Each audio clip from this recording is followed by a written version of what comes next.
Fala pessoal, beleza? Eu sou o Lucas Viana e você está no canal O Leigo Culto. Pessoal, hoje o vídeo vai ser racionalismo versus empirismo. Já vou adiantando aqui que não é uma luta exatamente contra os dois, não tem uma linha 100% concreta que divide racionalistas e empiristas. Até porque, por exemplo, Bacon, que é normalmente conhecido como empirista, ele também assumia teses racionalistas, como, por exemplo, ter uma metodologia de descobrir a natureza, beleza? Ele que foi o criador, não exatamente só ele, mas, enfim, ele ficou mais famoso por ser o criador do método da verificação, do método inducionista das ciências. A gente pode fazer um vídeo específico sobre ele, mas é só um exemplo de como não tem uma linha traçada 100% entre um e outro. Eles têm momentos que eles concordam, tem momentos que eles discordam, mas a função de simplificar que é o que basta aqui, beleza? Mas tenha isso em mente quando você for estudar racionalismo e empirismo. Ok, pessoal, o primeiro momento desse vídeo aqui vai ser o contexto histórico. No século XVIII foi onde mais ou menos começou esse debate. Óbvio que também nos séculos passados, por exemplo, nos escolásticos já tinham um, um embrião dessa discussão, mas no século XVIII que nós marcamos o início do debate dos racionalistas e dos empiristas, ok? Basicamente tinha duas coisas acontecendo que vão ser as mais importantes aqui para você entender o contexto. O primeiro é a Reforma Protestante e o segundo é a Revolução Científica.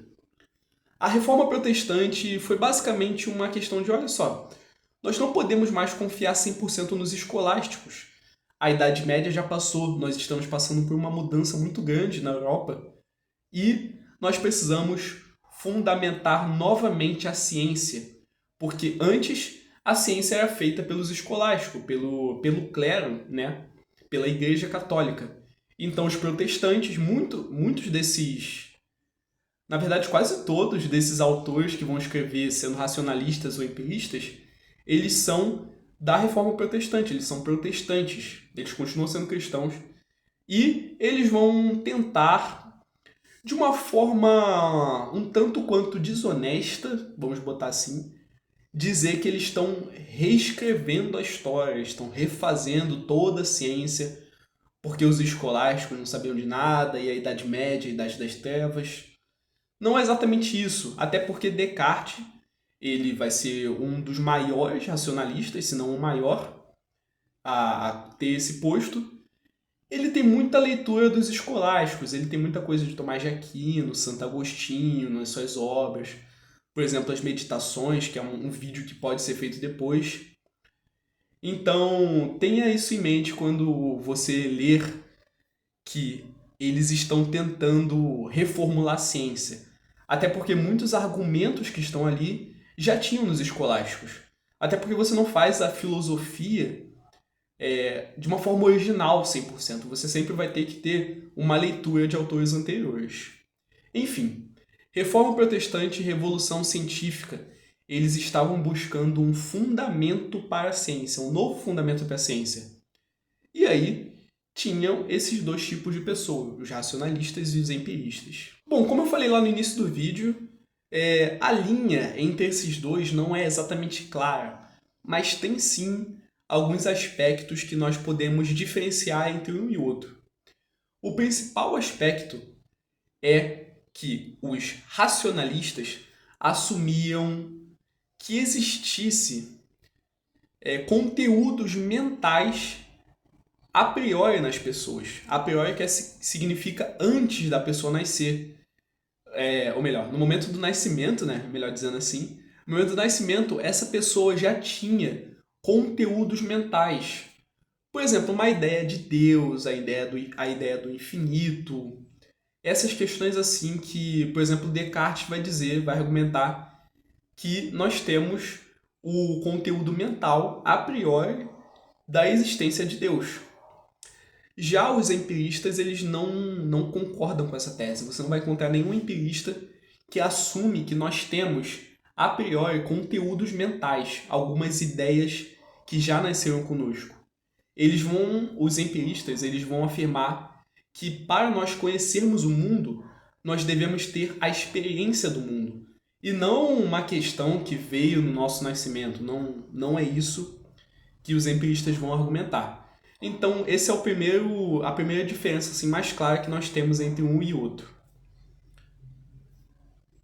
A segunda questão é que os empiristas eles buscavam os fundamentos da ciência na experiência com o mundo, com a natureza, e os racionalistas buscavam o fundamento das ciências a partir de meditações, a partir de argumentos, pensamento racional, por isso que tem o nome de racionalistas. Eles pegavam, sentavam, estudavam racionalmente argumentos, meditações, como vai fazer o Descartes, para tentar encontrar um fundamento para as ciências, para a partir disso, a partir desse fundamento, começar a fazer ciência. Então perceba que os racionalistas, eles não se prendem somente ao pensamento, até porque eles buscam um fundamento para começar a fazer ciência. O Descartes, por exemplo, na meditação, ele vai fazer 6 meditações e aí ele vai começar, fazendo o argumento dos sons, dos sentidos, e depois ele vai assumir que existem 5 coisas materiais e que nós podemos fazer uma ciência segura porque nós seguimos todo aquele processo que Descartes fez. Os empiristas, eles vão assumir que, olha só, para a gente ter um fundamento da ciência, a gente não pode se prender somente à racionalização e ao pensamento. Nós devemos testar isso para depois ter um fundamento para a ciência. Então perceba que tem uma diferença importante entre um e outro, beleza? Essas são as duas mais importantes assim que eu posso colocar aqui para vocês. Pessoal, e se você quiser estudar mais sobre isso, pesquisar alguns autores, eu vou te passar 3 de cada um, beleza? Anota aí. Empiristas: John Locke, George Berkeley e David Hume. São os 3 mais importantes para você começar a estudar os empiristas. Racionalistas: René Descartes, Gottfried Leibniz e Baruch Spinoza. Beleza? Você vai pegar 3 de cada um que você vai ter uma ideia melhor do que foi argumentado aqui nesse vídeo. E não esqueça também de pegar algum livro histórico, história da filosofia, para você ler sobre a Reforma Protestante e a Revolução Científica, que vão ser coisas muito importantes. Está sempre presente nos autores essas questões. Na verdade, em toda filosofia você tem que ter pelo menos um contexto histórico para você entender e se aprofundar nos estudos, beleza? Pessoal, chegando no final do vídeo, se você gostou, não esqueça de deixar o like, se inscrever e ir para a minha rede social lá no Instagram, que eu também posto shorts e eu posto quando que vai ter vídeo novo. Eu vou sempre lembrar vocês de que toda quinta-feira às 7 horas tem vídeo novo no canal. Além de você ver alguns shorts, passar um tempo, quiser conversar comigo, alguma coisa, eu vou estar sempre à disposição, beleza? Valeu, pessoal!